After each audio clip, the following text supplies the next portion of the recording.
IVM.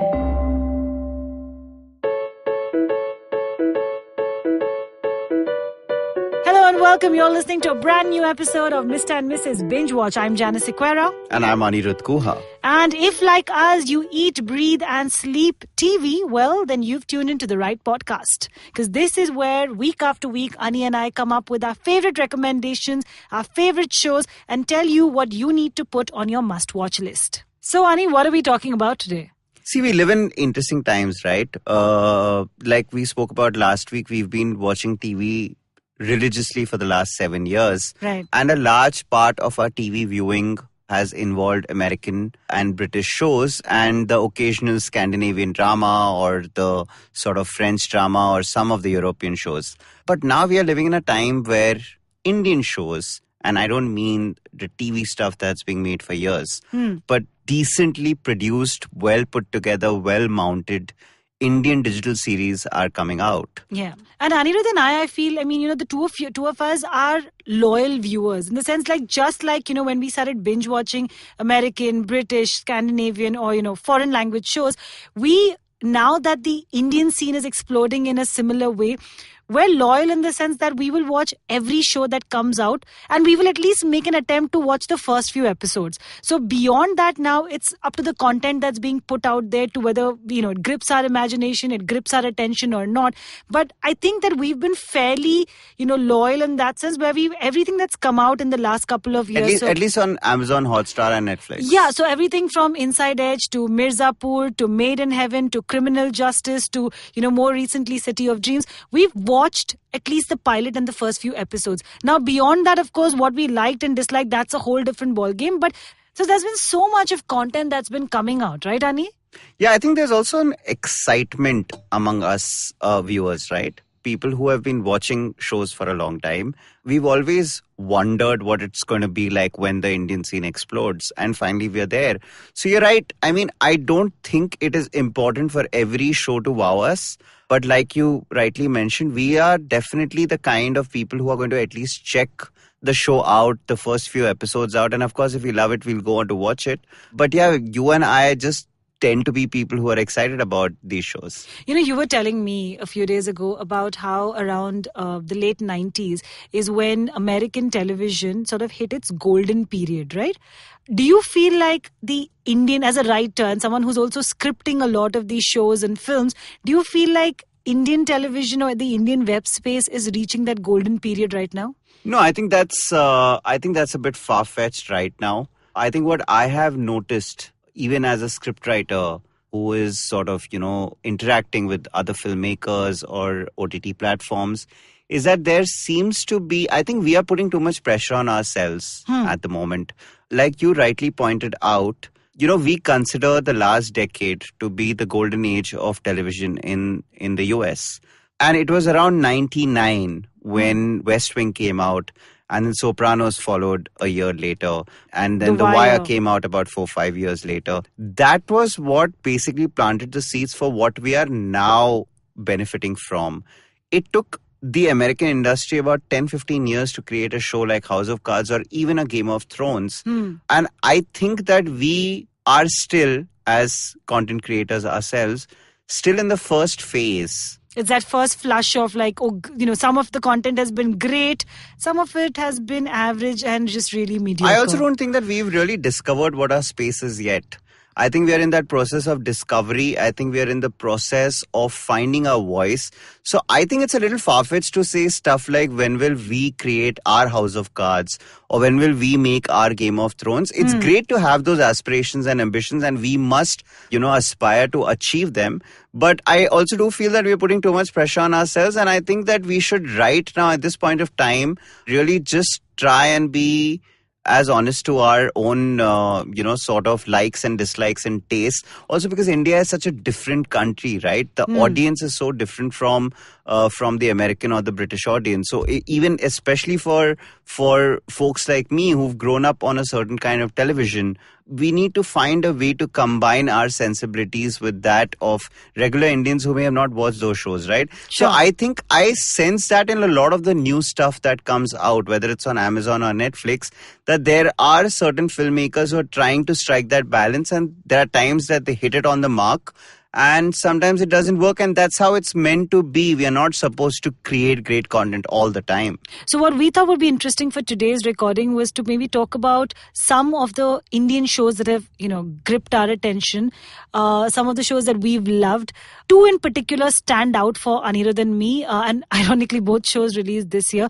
One is, of course, Delhi Crime, Richie Mehta's outstanding Delhi Crime.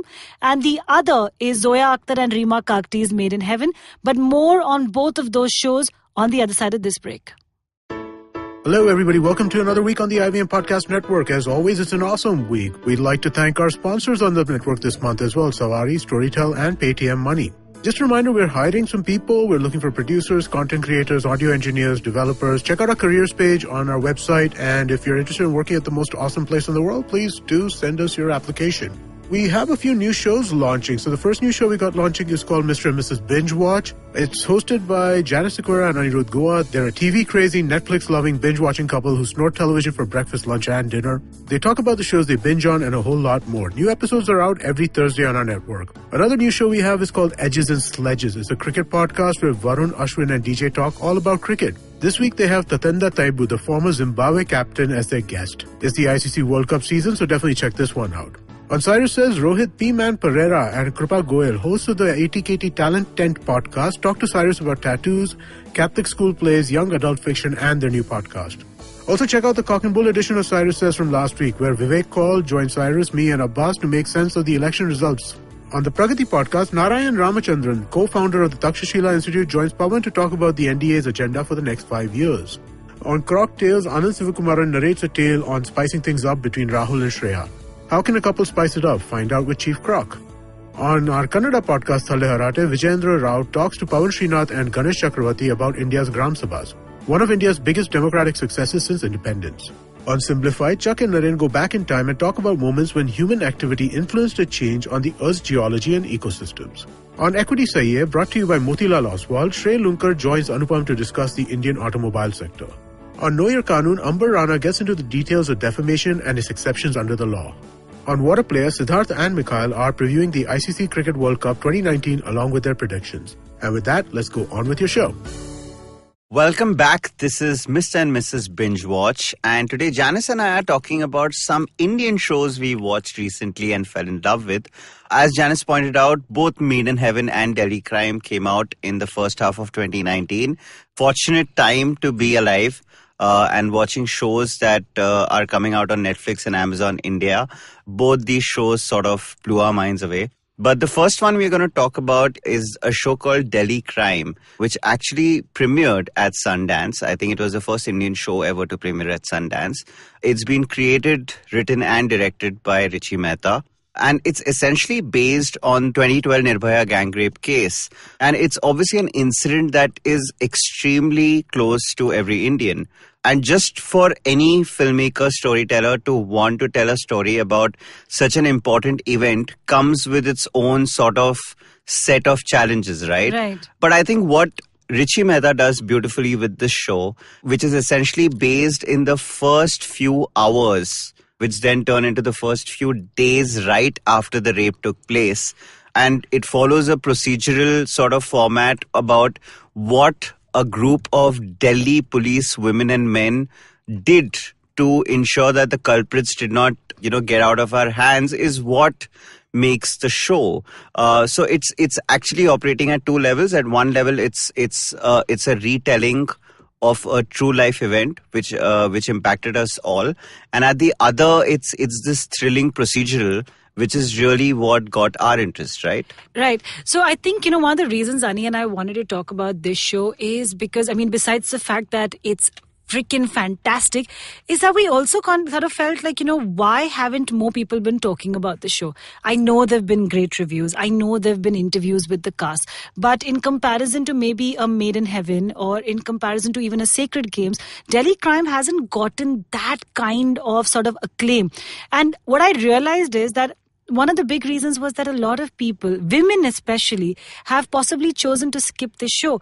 And I understand that because, I remember when we watched the first trailer of Delhi Crime, and when there were great reviews pouring in from Sundance, I remember watching the trailer and sort of thinking to myself that I don't know if I'm going to be able to watch this show.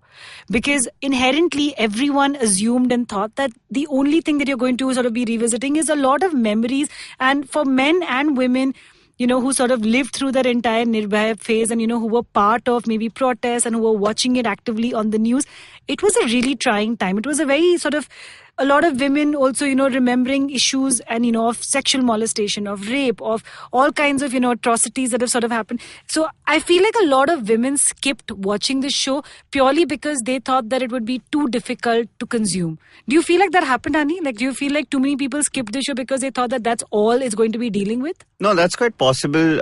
I think the two most common reactions I've seen among people who don't want to watch Delhi Crime, one is that they think that it's too dark and difficult to watch, which is fair, and I can understand if certain people find a certain event that they don't want to relive. The other is that a lot of people feel that the issue with the show is that it actually portrays Delhi police in a very positive light. And because there is this, belief that they kind of mucked up the Nirbhaya case actually in many ways, or the fact that they did not act fast enough and all those things. But I think, in fact, Delhi Crime is a show which takes all those issues and problems and criticisms head on.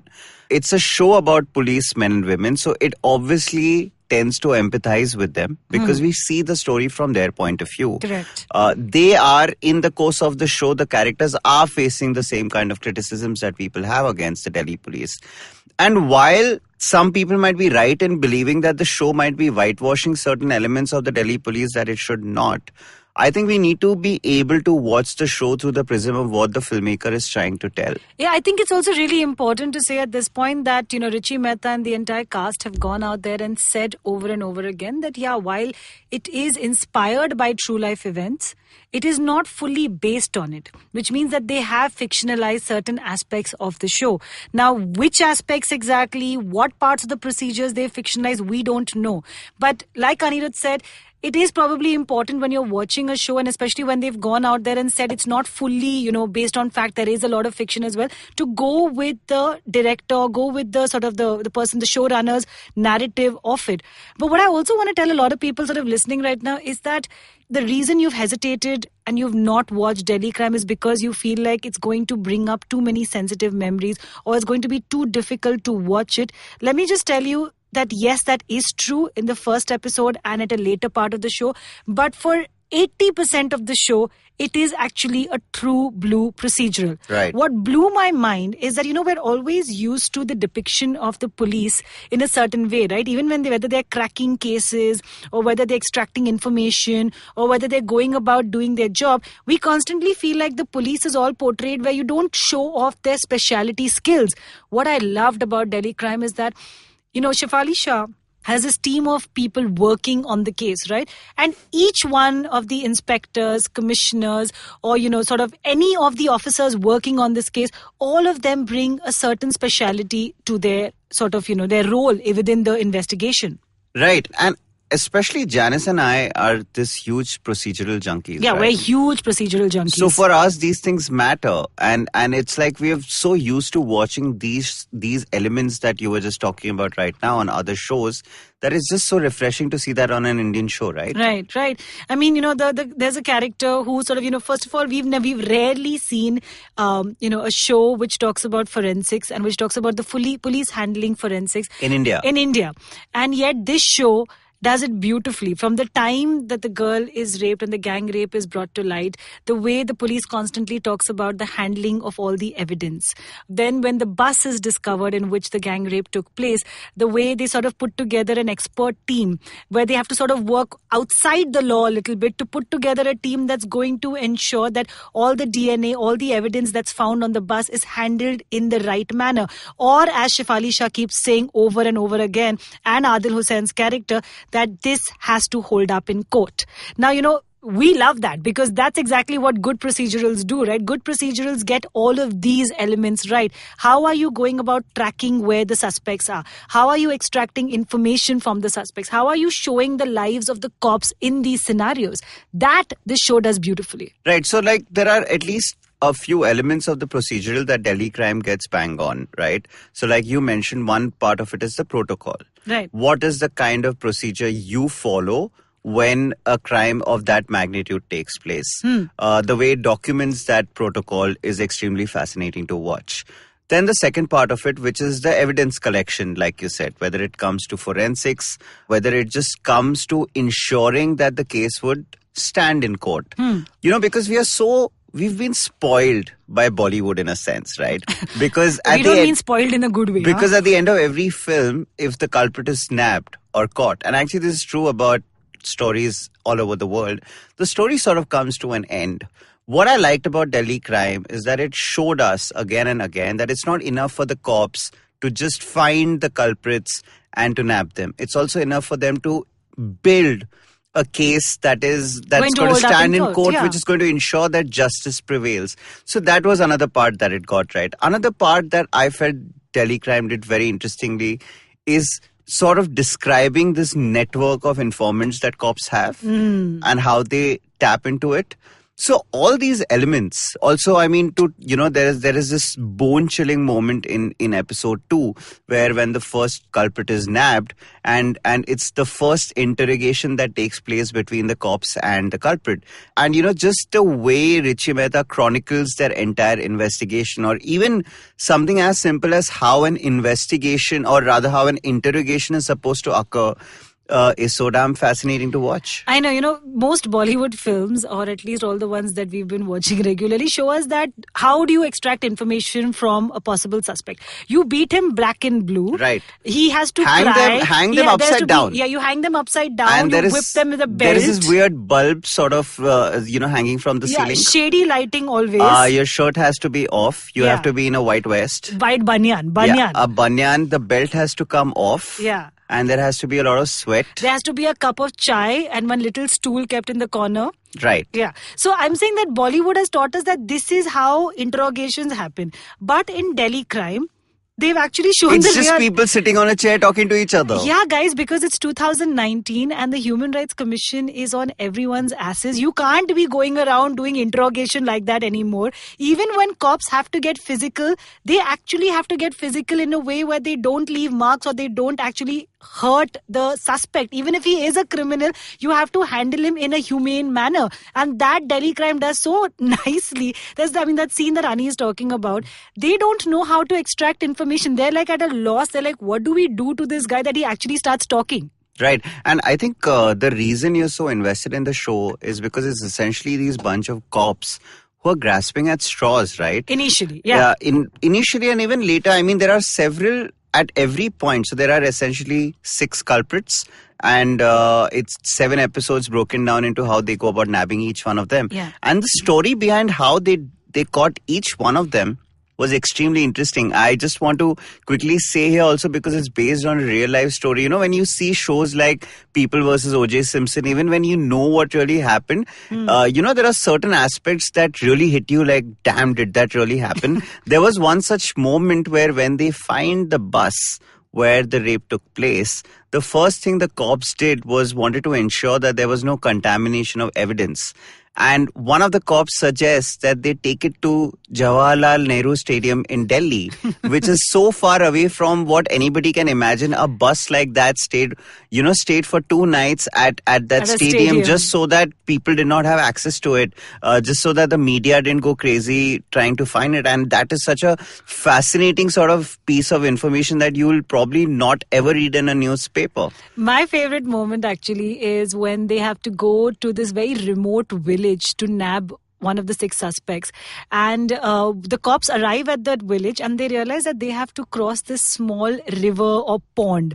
And you realize that none of the 4 cops who've been sent there can actually swim. So what do? They put plastic on their shoes and they hold each other's hand and make a human chain. And just wade because through it's a shallow pond, river or whatever. And they wade through that to get to the other side. Cut to a few, the criminal has been caught, the suspect has been caught. And when they have to cross this river again, the person who they've caught can swim. So he flees in a second. And then the cops are wondering okay, now what do we do? But it's moments like this that really bring the show to life. I mean, it's filled with stuff like this, you guys. I mean, if you're holding back because you feel like this is going to be just one of those shows that's going to be constantly morbid and going to remind you of the Nirbhaya case, that's wrong. I mean, 80% of the show is truly a procedural and a delight to watch. Yeah, but at the same time, you can't take away from the fact of course, that it brings to light something that is extremely, and which is great. And I think that's what great shows, films, pop culture creation should be about, which force us to think about certain events that, we might not want to think about because they are difficult to digest, but do so in a manner that is so entertaining, because like you pointed out, we are not just invested in the case or the going arounds of what the cops are doing, but the cops who essentially put their lives on hold for those 5-6 days that they took to catch the victims, which basically brings us to the actors. Yeah, the stellar cast. The stellar ensemble, because each of the actors portraying those cops are just brilliant. And, I want to say here, we were talking about this earlier, the one thing that the Indian digital scene, or the explosion of this sort of Indian fiction on digital OTT platforms, what it has managed to really, really do is introduce so many of us to really tremendously talented actors. Unlike a studio producing a Bollywood film, which probably requires a saleable name on the poster to sell the film, the beauty of these digital series is that you don't necessarily need a superstar. Yeah. So an actor like Shefali Shah, who's been around for years, we've all, sort of loved her in several performances, who's been terrific in everything she does, but probably has never really gotten a part as good as this one to bite into, gets to do that. Somebody like a Rajesh Telang, who we've seen in a bunch of digital series. He was in Selection Day, he was in Mirzapur, he's also here, he's got a great character. Incidentally, I saw him for the first time at Mami in a film called Siddharth, which was also directed by the same creator, Richie Mehta. And then there is somebody like Rasika Duggal, who personally makes me very proud because she's POW alumni. She acted in a show that I wrote. And, we've seen her give 2 terrific performances in shows like Mirzapur and then now Delhi Crime. So I think this is a great time for 2 sets of individuals working in the film industry. One is actors and the second is writers. Coming back to Rasika though for a second, I mean, I feel like you can cast Rasika in anything and she'd still do a stellar job. Because she's that damn talented. Yeah, she's just freaking talented. And same thing for Shefali Shah. We loved her. I mean, I remember growing up and watching a show called Hasrate, which my mother and I used to watch together. Then more recently, we loved her in Dil Dhadakne Do. She was fantastic as Ranveer and Priyanka's mom. We loved her in a short film last year, which sort of pretty much won all short film awards across the board, which was Juice. So pretty much, she and Rasika, or even actors like Adil Hussain or, Rajesh Telang, like you said, these are people you can pretty much cast them in crucial roles, in smaller roles, and they'll do a damn good job of whatever material they're given. Right? I mean, even Gopal Dutt or the casting of someone like a Jaya Bhattacharya, who's a very popular TV face. I thought it was so interesting that they got someone like her as well. Yeah, someone who we've not seen in a long time, but the moment she appeared, you were like such of course, known face. Yeah. Yeah, and you're right about it. And I think props to Richie Mehta to have made a show which feels so authentic and so entertaining at the same time. We've not really, we are a pretty young industry as far as these digital shows go. But of all the stuff that I've watched, which includes Sacred Games, a show I really, really enjoyed, I can quite confidently say that so far Delhi Crime easily ranks on top for me at least. Yeah, like if you have a friend, who's not from India, or, wants to know which is the first Indian show they should binge watch to get a sense of, like what is a show that we're really proud of, I would happily recommend Delhi Crime. I feel like it's just so well done, and it just brings together the entire procedural, human drama, a real life incident, all of it just ties it together so beautifully. Yeah, it's a show that's out on Netflix. So as Janice said, go ahead and pimp it to all your friends overseas as well, because it's a show that is intrinsically Indian, but at the same time it has the ability to wow an audience that is not necessarily Indian. So the first show that we spoke about today was Delhi Crime. The next one, Janice, do you want to tell us a little bit about it? So the next show that we're going to talk about is also a show that's received tremendous amount of love. It's Amazon Prime Originals Made in Heaven. And what's interesting about this show is that it seems like all-female led project. I mean, the writers are Zoya, Akhtar, Rima Kakti, Alankrita Srivastav. Out of the four, how many? 4 or 5 directors do they have? 4 directors. Out of the 4 directors, again, 3 are women. And of course, in almost every episode of the show, you will find a really strong female protagonist. Yeah, I mean, that's exactly, you got it bang on. I think, for a very long time, we've had this discourse and discussion about the kind of themes we want to see dealt with on an Indian original show, which has not been the case so far. And you're absolutely right. It probably took a team of women to talk about the things, because I mean there are also, it's unfair to talk about Zoya, Akhtar, Rima, people like them as purely as women filmmakers, because they are not. They are filmmakers. No, they sure, are but we're bloody talking about amazing. the female gaze here. Sure. That you are absolutely right about that. There's a very strong female gaze, but these are obviously really well known and brilliant filmmakers who've come together, who happen to be women. No, I'm not trying to bracket them as female directors or female producers. No, I completely agree with you. But I'm just saying that there's a very strong female gaze that's prevalent in the entire show. And it comes across, the fact that they've also not stereotyped their female characters. And yet they've taken topics that are sort of very everyday and in front of us. And yet they've managed to give a new spin to it. That's what I'm talking about. When you talk about the female characters, I know you love Shobita Dhulipala and can't wait to speak about her. I also want to talk about the styling of Shobita. Can we also do that at some point? Now that you love Project Runway, we can actually riff about that as well. I don't watch Project Runway. And don't say things like that on a podcast. Okay, fine. I'm just lying. I love Project Runway. It's true. He watches a lot of Project Runway. Yeah, it's almost unhealthy how much Project Runway I've been watching lately. Yeah, and it's also unhealthy how you keep quoting Heidi Klum to me. I mean, bro, we need to talk about One day in fashion you're in and the other day you're out. Yeah, let's go back to Made in Heaven, shall we? No, I want to talk about Project Runway now. No, but listen, Shobita Dhulipala's character, I won't speak about the actor. She's outstanding, of course, and I know you're dying because you have this little girl crush on her right now. But hell yeah. But Shobita Dhulipala's character, when you talk about interesting female characters, here's your protagonist, and she's so not perfect, right? Yeah, she's so flawed. Also, the show sort of sees her transition from this lower middle class girl to this high class girl, and she's managed to get the subtleties of what it takes in that category when you're lower middle class, and those character traits, so the way you dress, or your lipstick sometimes is too loud, or your mannerisms. There's an entire half an episode that focuses on etiquette and grooming. Oh my god, that was one of my favorite scenes when she goes back to an etiquette and grooming class where they teach you how to hold the fork, what napkin to place on your lap, how to do your hair, how to do your makeup. Right. And then when you see her as this wife of a up and coming industrialist, clearly married into a very rich household, not for a second does she miss a beat there too. So I'm saying she just handles the entire class aspect so well. Yeah. No, of course, it's a brilliant performance, but I also think look, Zoya, nobody does class in their stories like Zoya does. So, here's Zoya and Rima, of course, they're co-writers, they're collaborators. But, there is this entire criticism that you and I have discussed in the past that Zoya faces. Which is prior to Gully Boy, of course. But essentially the fact that all her films are about rich people, like Zindagi Na Milegi Dobara or Dil Dhadakne Do. No, that's not true at all. Luck by Chance wasn't about rich people. It was the story of two very middle-class protagonists. The same, and I feel both Dil Dhadakne Do and Zindagi Na Milegi Dobara had characters.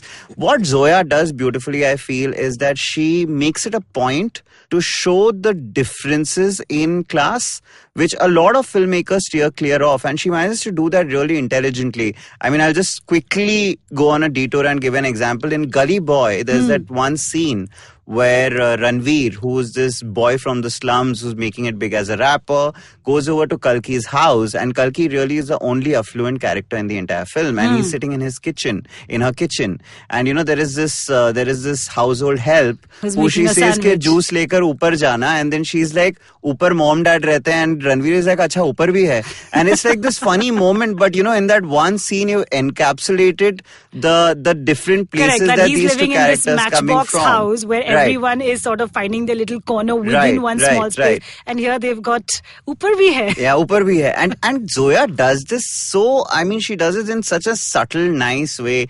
And so you're absolutely right. Made in Heaven is in fact made up of all those elements that you see in Zoya films and more. And of course, it's got weddings. I mean, what other favorite Indian time pass to watch all the time on screen than weddings? I mean, one of the things you guys have to keep in mind going into the show is that do not think you will watch one episode at a time and it'll be done, and that you'll be able to go back to it next week or the next day. Because trust me when I say this is a binge-watch show. Yeah, do not start this show after sundown. Yeah, like we did. I mean, we started the show at around 5 in the evening and we were up till 4 a.m. in the morning watching this season? Yeah. Crazy. Also important to point out, it was a Saturday night. No. Janice and I do not do this on a day-to-day. Just because we're bringing you this podcast doesn't mean that we have no life and we're watching TV shows all the time. Even if that might be true, that's not what we want to portray on this show, Janice. No. It's exactly true. That's exactly what we do, which is why we're doing a show called Mr. and Mrs. Binge-Watch. So you tell me something. I mean, of course, you and I discussed Shobhita at length. I know you've got a lot to say about her, but tell me about some of the other performances. Wasn't it just a beautiful ensemble of actors? Like, I loved Shweta Tripathi on the show. I mean, it's a very cliched episode that she was a part of because, we do talk about dowry and dowry. Okay, so important to point out here that there is obviously a principal cast made up of 5 or 6 actors, which is Shobhita Dhulipala, Arjun Mathur, Kalki Kikli, Jim Sarb, and it's Kalki Keklan, bro. Keklan. At least I didn't say Koichlin. Sorry, Kalki fans, if you're listening. And Shashank Arora, and what you are talking about, an actor like Shweta Tripathi, it's the fact that there are episodic stories and there are actors who come in and out of every episode, and Shweta is one of them.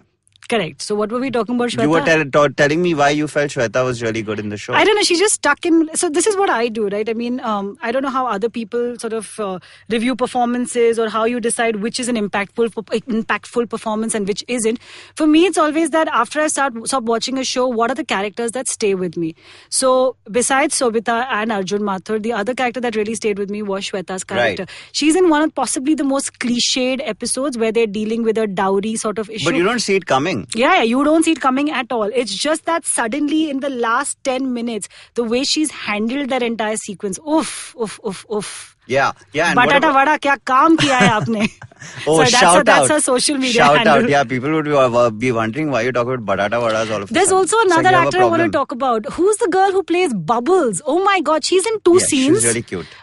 And she's so cute. She's like so full of life. I wanted to see so much more of her, but unfortunately disappeared after 2 scenes. No, and I mean, that's the beauty of making a seasonal show, right? You always leave the door open for more characters to come in or the old characters to return. मतलब इसके तो बहुत seasons बन सकते हैं. Yeah, but look, so for example, for me, my favorite episode was the one that featured Dipti Nawal.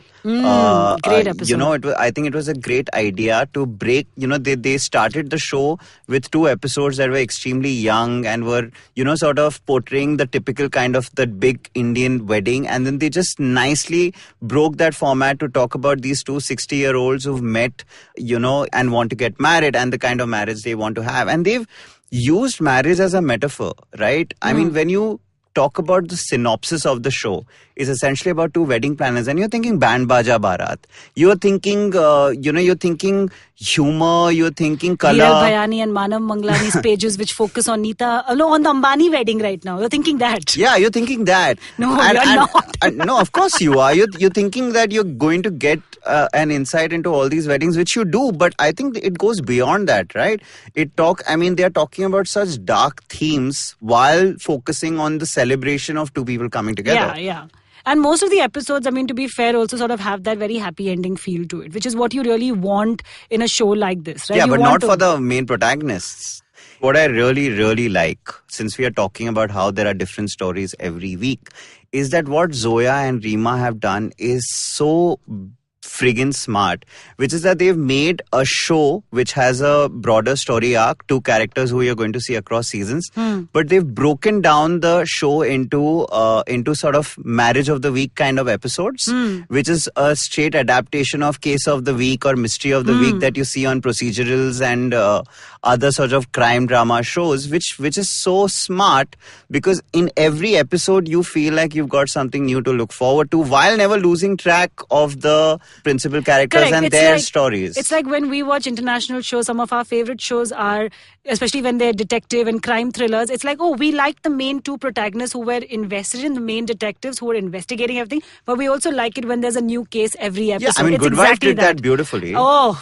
Oof. Right, because you were always invested in Floric's story through the season, but every episode they would feature a case that would also get Blow you your really mind, interested. yeah. And that's exactly what they've done. I think it's extremely smart, because we finally get an Indian show which can possibly have legs. They can do multiple seasons of the same show, and we are never going to run out of weddings. We are never going to run out of stories to say, about weddings, various cities, various states to explore, while focusing on these two characters played by Shobita and Arjun, which are so damn interesting. I think we should also take a minute to talk about Arjun Mathur's character. I mean, he plays an openly gay man. He's not hiding it from society. He's actually living and dating as an openly gay man. The only people who really don't seem to know are his neighbors and his immediate family.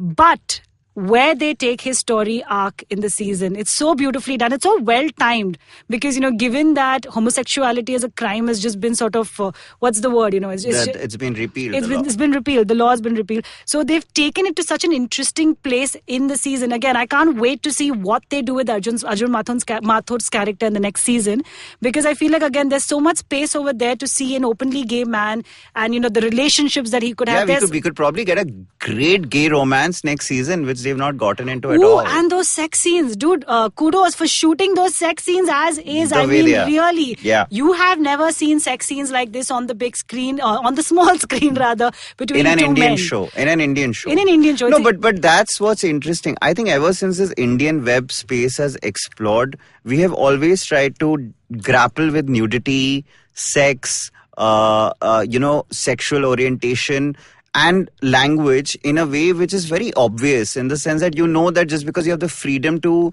do certain things on the web, I feel a lot of filmmakers, a lot of writers are taking that clutch and involving them and including them in the stories, even when it doesn't really make, even when it doesn't fit.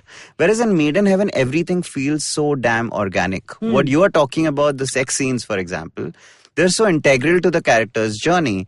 And I love what you said, that you are not using a protagonist's sexual orientation as a cheap plot device, or just as a character quirk, just because you want to come across as cool. But no, it's his identity. It's part of who he is, and they have so smartly woven it into the plot. And I really love where they took it, because they don't in the initial parts of the drama, which is also very smart, that his sexual orientation is not given too much attention to till, say, the 4th and 5th episode, till it becomes to the center of the plot, which is smart and I think outstanding. So what are we saying? What's our last two bits on the show? My number one thing is that start watching the show early in the day. Same. Yeah, because it is a big binge watch show. Like, do not think one episode फिर काम पे जाऊंगा, नहीं होगा boss, तू काम नहीं कर पाएगा. No, I think watch it on a Sunday. Yeah. And start around lunch. Yeah. So that was Ani and me talking about two Indian shows that we absolutely loved. One, of course, is available on Netflix, and the other's an Amazon Prime original. On the other side of this break, we're going to talk about our quirky and weird TV habits. Think fast. If I tell you I'm Parsi, what's the first thing that comes to mind? Dhansak. I don't blame you. My name is Parzan Patel. You may know me as the Bavi Bride. Though I run a popular Parsi food blog, the truth is I didn't know anything about Parsi food until I got married. It was just my luck. He turned out to be your typical sadralega wearing, kawab khari eating Parsi boy. And the only thing I knew was dhansak, or rather, how to eat it. But there's more to Parsi food than dhansak. And there is more to us than our obsession with eggs and our legendary Rani cafes. Welcome to Not Just Dhansak, a fresh new show where I talk to friends, fellow Babas and Parsi entrepreneurs about all things Bhonu. A little bit of history, a dash of Baba madness, and a lot of food talk. There's more to Parsis than meets the eye, and there's certainly more to us than dhansak. Join me every Tuesday as I talk to some of my favorite Parsis in the food space in India and beyond. I am the Bavi Bride, and this is Not Just Dhansak.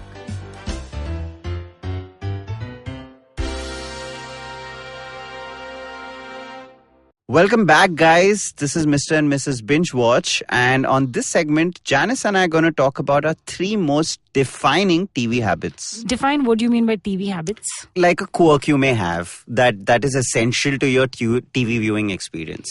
So I think I've realized that I actually need to watch TV while I'm eating any meal. So whether it's breakfast, Don't I know that? breakfast, lunch or dinner, I generally need to watch something. Because see, here's my logic, right? Meals are break times. Okay, break time matlab brain also needs to take a break. What better way to take a break than to binge watch or to watch something for that 30 to 45 minutes. It's a nice happy break for me. Generally these days I'm watching Queer Eye, guys, in case you want another reco. Queer Eye is such a happy show. Good call. Essentially, Happy show. You need that 10-20 minute wala episode that can get over while you're eating lunch, correct? Yeah. Number 2. But this I just want to say, this reminds me of when we were kids and like we had to have a VHS cassette. I had to have either Mr. India playing or later on when I grew up, Andaz Apna Apna. What are you trying to say? That I'm still a child at heart? Yeah, that's one of the things. It's okay. I'll take it very happily. I am still a child. No, but this problem. is a quirk of yours that I've been that I've used to, and I think you're right. I because I see how you are essentially trying to just make the most of that break. Yeah, and it's actually really irritating because Aniruddha is getting into a zone these days where he doesn't want to watch anything while we're eating, especially breakfast. Right? So it's like just first thing in the morning, the brain hasn't woken up, Yeah, that's true. Okay, the second habit, or actually this is a really bad habit, is that I actually fall asleep while watching TV. Like, this is a habit that I've carried on, I don't know for how many years now, I think probably since my times nowadays, where I would literally come home, pass out in front of the TV, and the TV's light would I have a strange fear of the dark. So it's just that the TV light would help and I would just fall off with the TV light on, my mother having to come and put it off. So I think that sort of still continues. I still need to fall asleep while watching something. And what has that led to, Janice? That has led to you being the person, the responsible adult who puts off all the lights. No, that's not what I mean. Who puts off the TV. I'm not talking about like real world things. I'm talking from a TV viewing point of view. Yeah, it means that at night before I fall asleep, I need to send you a text telling you that you fell asleep at the 23rd minute mark of the second episode. So you need to go back tomorrow and catch up with me and watch X amount of episodes. Yeah, generally in the morning when I wake up to Aniruddha's WhatsApps, it's like, hey, please watch episode number 5 of XYZ show so that we're on the same page. Because of course, I have to catch up on anything that I might have missed out on while I was sleeping.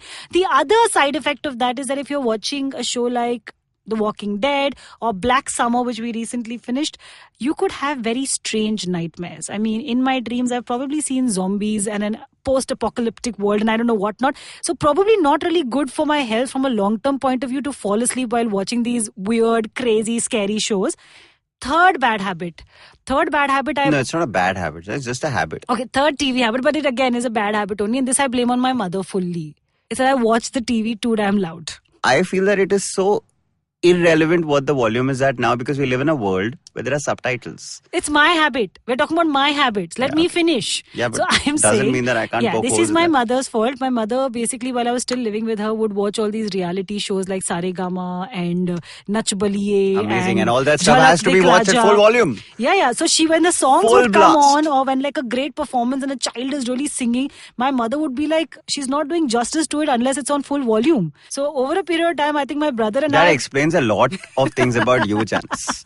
watching Saregama at full blast explains a lot. I'm sending this to Shalini as soon as we finish.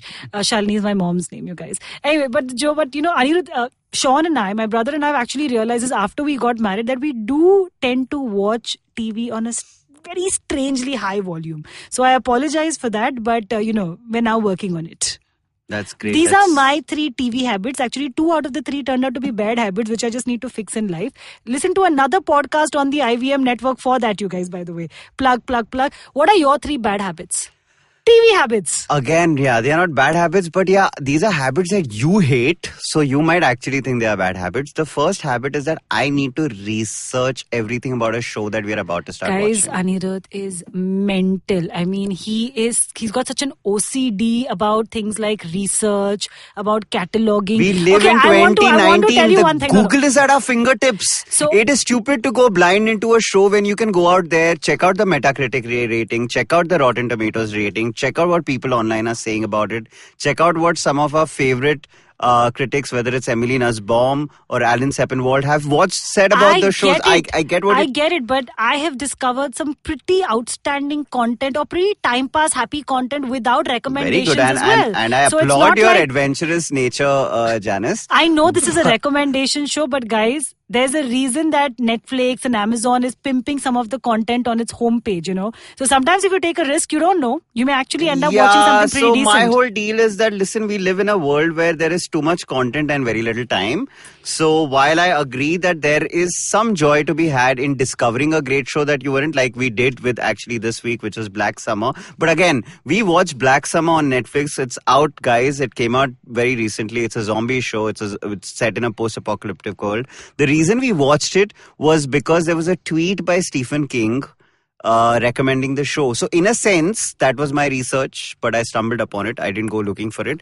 But yeah, I do believe that I like to read a little bit about, not plot. I tend to go blind. I actually don't watch trailers, but I do like to see what the show's rating is, whether it's been got favorable reviews. I just credit this to your entire critic wala avatar. Probably. Because it's like you've been a critic for so long. You're like, मैं बाकी critics का पढ़ के फिर जाता हूँ film देखने के लिए. मतलब people, I should also do the same when I'm watching shows. Quite possible that's subconscious, because an IMDb rating has always played a big part in me deciding which film to watch, for example. Anything below 7 does not even qualify. Okay, what's your second TV habit? So the second TV habit is that I need the lights to be dimmed before I watch anything. In the lighting in my house when we're watching TV shows is like mujra kar sakte hain. Is of a specific... Okay, that is a lighting thing. Daru, mujra.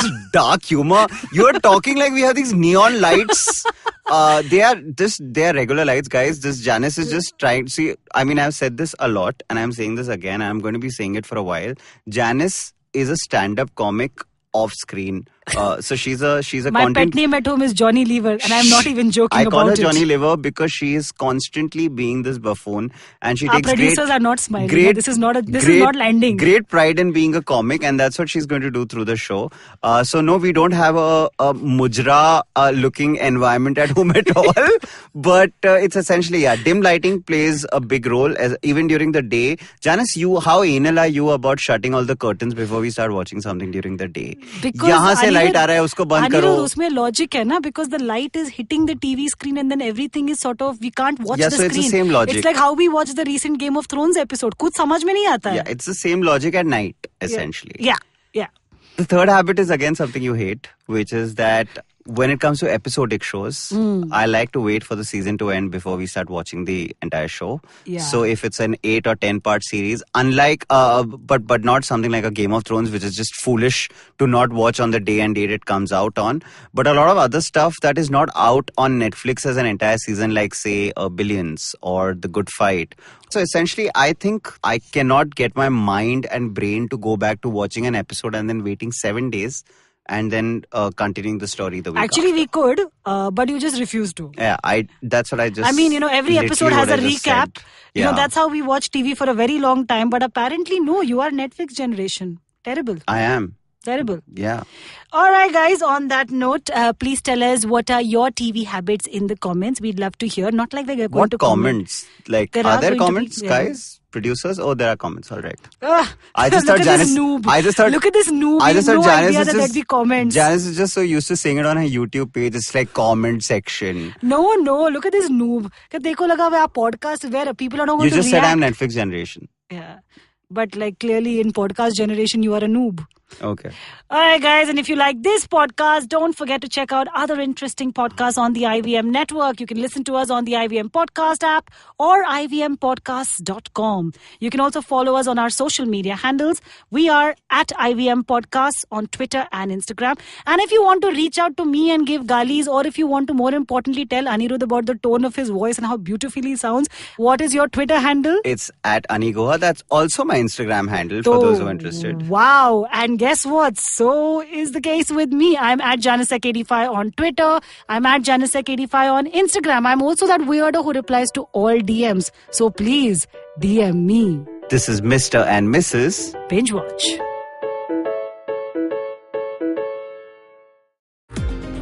Hello, everybody. We have a brand new daily podcast we're working on with Bloomberg Quint. All you need to know provides the top news on business, markets, and the economy so that you can stay ahead of the curve. Tune in every morning on BloombergQuint.com, the IVM podcast app, or wherever you get your podcasts from.